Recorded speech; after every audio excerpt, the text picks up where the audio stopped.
তারেক রহমান কবে দেশে আসবেন আসলে আমরা কি ভাবি? আমরা তো কখনো জনাব তারেক রহমান দেশে নেই এটাই ভাবি না। যে নেতা কর্মীরা জনাব তারেক রহমান দেশে নাই এটাই ভাবি না উনি কবে আসবেন সেটা আমাদের ব্যাপার না। আরেকটা ব্যাপার হচ্ছে যে আমাদের শহীদ রাষ্ট্রপতি জিয়াউর রহমান, জীবিত জিয়াউর রহমান থেকে কিন্তু মৃত জিয়াউর রহমান অনেক বেশি শক্তিশালী, তার প্রমাণই কিন্তু বাংলাদেশে না।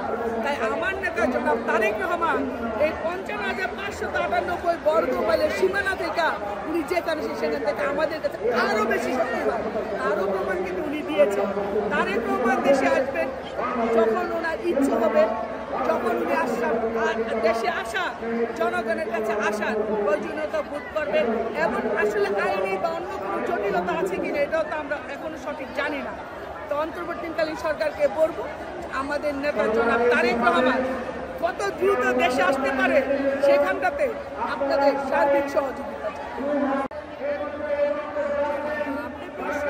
আমাদের জনাব তারেক রহমানের সহধর্মিণী জুবাইদা উনি আমাদের বিভিন্ন সামাজিক কাজে যুক্ত হচ্ছে এবং ভবিষ্যতে রাজনৈতিক কাজে যুক্ত হবেন কিনা।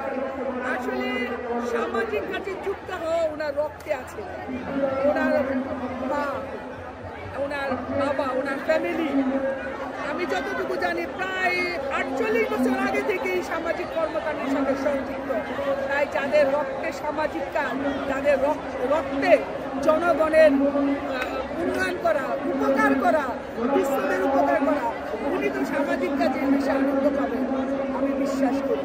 আর উনি রাজনীতিতে আসবেন কিনা এটা ওনার ইচ্ছে, কিন্তু আমরা আপামর জনসাধারণ, বিশেষ করে নারী নেত্রী হিসেবে আমি তো মন থেকে চাই যে উনি রাজনীতিতে আসুন। আমরা জনাব তারেক রহমানের মতো একটা গার্ডিয়ান পাবো এবং ডক্টর জুবাইদা রহমানের মতো আরেকজন গার্ডিয়ান পাবো। আমরা সমান তালে কাজ করতে পারবো। একে একে যদি দুই হয়, জনাব তারেক রহমান এবং ডক্টর জুবাইদা ম্যাডাম দুই মিলে আমরা একটা বৃহৎ সংগঠন বাংলাদেশ জাতীয়তাবাদী রাজনৈতিক দলকে আরো বহুত দূরে এগিয়ে নিয়ে যেতে পারবো। আজকে তারুণ্যের রাজনৈতিক অধিকার প্রতিষ্ঠার যে সমাবেশ, এটা কোনো পেপার পত্রিকায় মাইকিং করে করে এলাকায় দাওয়াত করা হয়নি। আপনি দেখতে পাচ্ছেন জাস্ট ঢাকা বিভাগে 18 তারিখ তারুণ্যের রাজনৈতিক অধিকারের সমাবেশ, এমনিতেই সারা ঢাকা শহর ভরে গেছে।